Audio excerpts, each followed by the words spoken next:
Hello friends, 542 days over. The situation in Niger seems to be taking a different turn.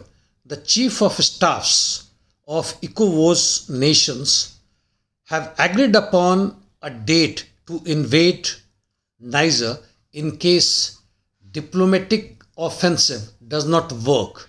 And it is very clear that France and US are forcing ECOWAS to launch military operation to reinstate their puppet government, to firstly safeguard their millions worth investment, and second, not to allow other African countries to follow this route to get out of their imperialist grips, like what we had been watching and seeing even now in Latin American and South American countries.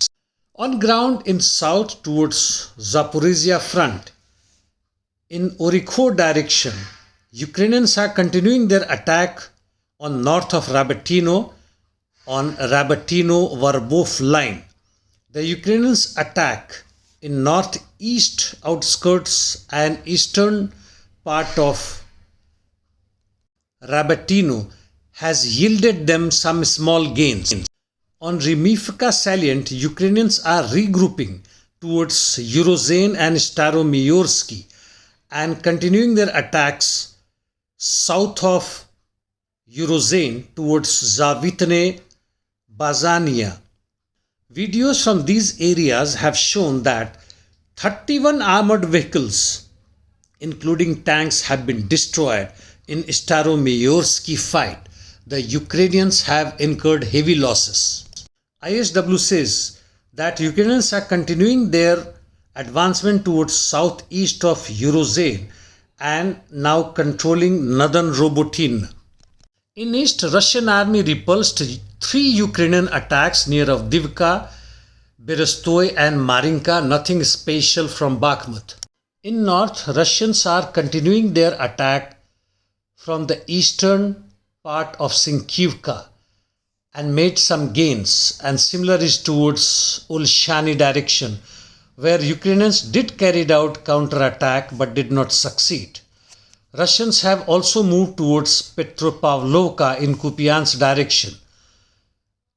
In short, the Russians have made gains on Liman Pershi Vilshana Petropavlovka line as well as towards west of Karmazinovka. Heavy interdiction missions are continuing from both the sides. Ukraine tried to attack border of Kursk with UAVs, and similar effort was done close to Moscow where 5 UAVs reached, but none of them could succeed in hitting the targets. They again tried to hit Russian ships Inquisitive and Vasily Baiko in southwest Black Sea with unmanned boats, but did not succeed. Russian UAVs reached and hit targets in Sumy and Chernihiv, where Ukrainian air defense system did not work on purpose as to not expose their position and invite Russian missiles. This is their new tactics. New York Times, quoting some US authorities, have said that the Ukrainian troop casualties, including deaths as well as injuries, are nearing 500,000. Russians have displayed various variants of Sukhoi, which includes 30 SM-2, 57, 34 with night vision operation ability and various kinds of weapons in Army 2023 International Military Technical Forum. In the meantime, Second International Anti-Fascist Congress took place in Minsk. I wonder what will be the effect of these meetings as long as fascist regimes and neo-Nazis continue to erupt in all over the world. Thank you, friends.